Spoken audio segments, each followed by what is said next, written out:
خواتین حضرت، یہ ایک کھلی حقیقت ہے کہ اردو شاعری کا چہرہ مورا غزل ہے۔ ولی دکنی سے لے کے آج تک بڑے بڑے اچھے نامور شعراء غزل کے، میر تقی میر، غالب، داغ وغیرہ سے ہوتی، لیکن ایک درمیان میں ایسی بات آئی کہ حال ہی کے وقت سے انہوں نے سوچ و بچار کیا کہ غزل جو ہے وہ پلیوٹڈ ہو گئی ہے، وہ مضامین اس قدر اس میں ہے کہ بار بار رپیٹ ہو رہے ہیں، وہی بار بار گلول لینے کی بات ہو رہی ہے۔ اس سے کوئی شاعری جو ہے، غزل کی شاعری جو ہے وہ ڈیلیور نہیں کر رہی معاشرے کے تک۔ اب اس کو بدلنا چاہیے، تو انہوں نے ایک تحریک چلائی تھی کہ اس کو اب نظم کی طرف چاہے، کیونکہ نظم میں کینوس بڑا ہوتا ہے، غزل میں انتہائی اختصار ہوتا ہے کہ دو مصروں کے اندر آپ نے پورا مضمون کہنا ہوتا ہے، پھر اس میں بڑی بندشیں ہیں، ردیف ہے، قافیہ ہے، اسے دیکھنا پڑتا ہے، اسے نبھانا پڑتا ہے، وہ اصل خیال جو ہے وہ ان کی نظر ہو جاتا ہے۔ بالکل صحیح۔ تو اب ہم نے قوم کو پیغام دینا ہے، 1857 کا واقعے کے بعد جو ہے اب ہم نے ایک معاشرے کو نیا معاشرہ، نیا فلو دینا ہے، تو اس کے لیے ہمیں شاعری میں تھوڑی سی تبدیلی کرنی چاہیے۔ تو نظم کا آغاز ہوا، نظم ہی بڑے بڑے اچھے شاعر پیدا ہوئے، بڑے نامور شاعر پیدا ہوئے۔ جوش ملی آبادی اس نے کبھی غزل کے قریب ہی نہیں کیا، بلکہ غزل کے خلاف تھا وہ، لیکن نظم میں تو بادشاہ ہے اپنے مطلب باقاعدہ۔ نون میر راشد ہے، اس نے آزاد نظموں میں بادشاہ، کبھی غزل نہیں لکھی۔ علامہ اقبال نے چند غزلیں ابتدا میں لکھی، داغ سے لے کے، اس کے بعد کوئی غزل نہیں لکھی علامہ اقبال نے، صرف چند غزلیں ہیں، 2-4 مطلب اسی لیے۔ اسی لیے اپنے اختر الامان ہندوستان میں اس نے نظمیں لکھی، آزاد نظمیں لکھی، غزل کوئی نہیں لکھی اس نے۔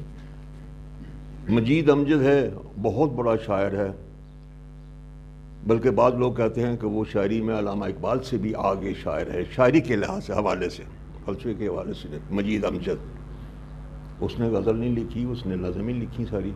آج کل وہ امجد ہے، وہ بھی نظم ہی لکھ رہا ہے۔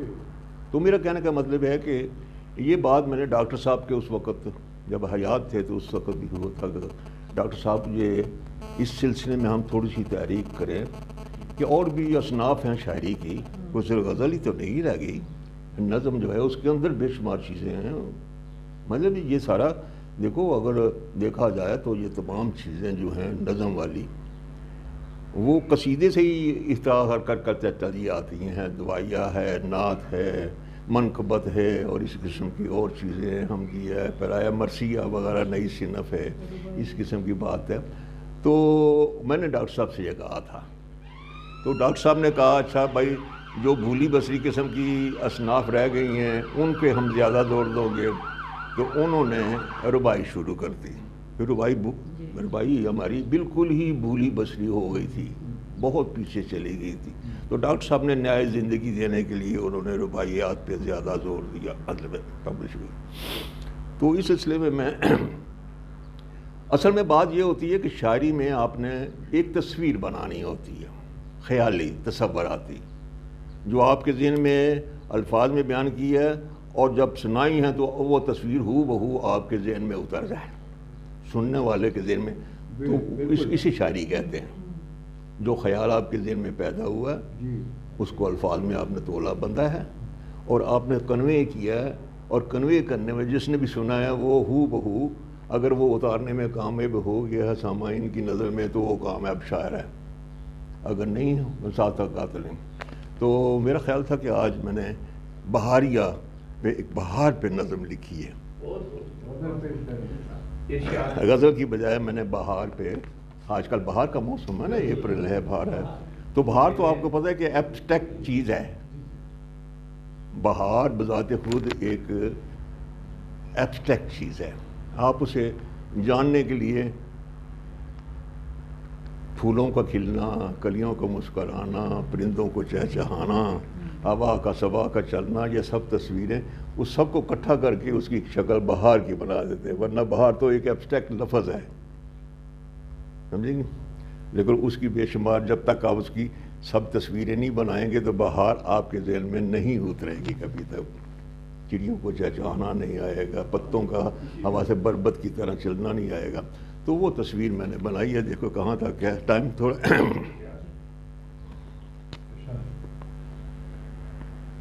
پھر گل کا موسم آیا ہے.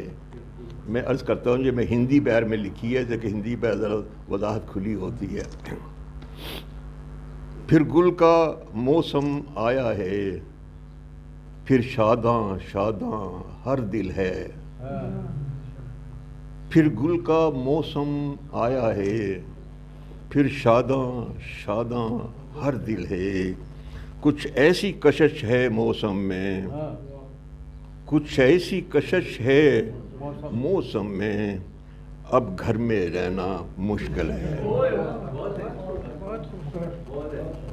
پھر گل کا موسم آیا ہے، پھر شاداں شاداں ہر دل ہے. کچھ ایسی کشش ہے موسم میں، اب گھر میں رہنا مشکل ہے. پیڑوں نے گہنے پہنے ہیں، پیڑوں نے گہنے پہنے ہیں، پاؤں میں صبا کے پائل ہے.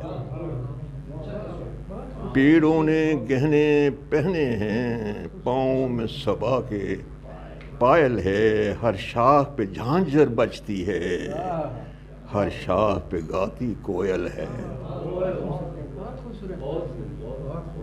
پیڑوں نے گہنے پہنے ہیں، پاؤں میں صبا کے پائل ہے. ہر شاخ پہ جھانجھر بجتی ہے، ہر شاخ پہ گاتی کوئل ہے. میں شبنم کی ہر گل نے پی، میں شبنم کی ہر گل نے پی. ہر گل پر مستی چھائی ہے. میں شبنم کی ہر گل نے پی، ہر گل پر مستی چھائی ہے. نرگس کی آنکھ شرابی ہے، کلیوں کا تبسم قاتل ہے. میں شبنم کی ہر گل نے پی، ہر گل پر مستی چھائی ہے. نرگس کی آنکھ شرابی ہے، کلیوں کا تبسم قاتل ہے. گیندے کے پھول، گیندے کو پھول، گیندے کے پھول ہیں سونے کے، گیندے کے پھول ہیں سونے کے. چمپا کی کلیاں چاندی کی، گیندے کے پھول ہیں سونے کے. چمپا کی کلیاں چاندی کی. سورج کی سنہری کرنوں میں رنگوں کی ایک ایسی جھل مل ہے. گیندے کے پھول ہیں سونے کے، چمپا کی کلیاں چاندی کی. سورج کی سنہری کرنوں میں رنگوں کی ایک ایسی جھل مل ہے. قدرت نے ہولی کھیلی ہے، واہ واہ واہ کیا کہتے ہیں. قدرت نے ہولی کھیلی ہے، ہر جانب رنگ اڑائے ہیں. قدرت نے ہولی کھیلی ہے، ہر جانب رنگ اڑائے ہیں. اس سارے کھیل تماشے میں وہ ازلی ذات بھی شامل ہے. اس سارے کھیل تماشے میں وہ ازلی ذات بھی شامل ہے. بھنورے کی کومل سرگم پر، بھنورے کی کومل سرگم پر رقصاں ہے تتلی مستی میں. بھنورے کی کومل سرگم پر رقصاں ہے تتلی مستی میں. کیا گل کے آگے مجرا ہے، کیا گل کے آگے مجرا ہے. یہ مجرا دید کے قابل ہے.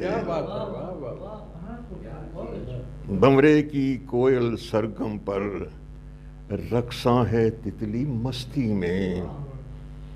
کیا گل کے آگے مجرا ہے، یہ مجرا دید کے قابل ہے۔ ایک بلبل چہکی پھولوں میں، ایک بلبل چہکی پھولوں میں، ایک کمری بولی پتوں میں۔ ایک بلبل چہکی پھولوں میں، ایک کمری بولی پتوں میں، ایک کنج میں پیڑ کی شاخوں پر چڑیوں کی انوکھی محفل ہے۔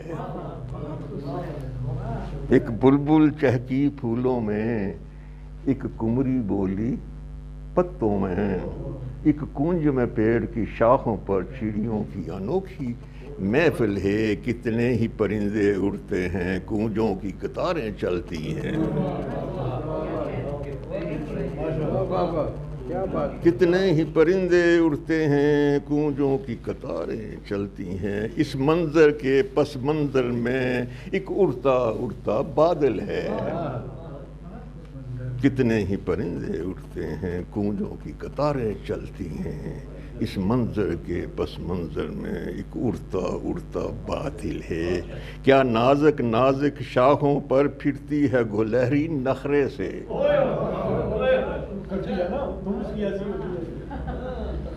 کیا نازک نازک شاخوں پر پھرتی ہے گلہری نخرے سے۔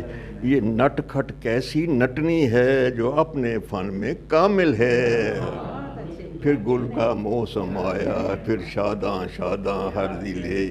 کچھ ایسی کشش ہے موسم میں، اب گھر میں رہنا مشکل ہے۔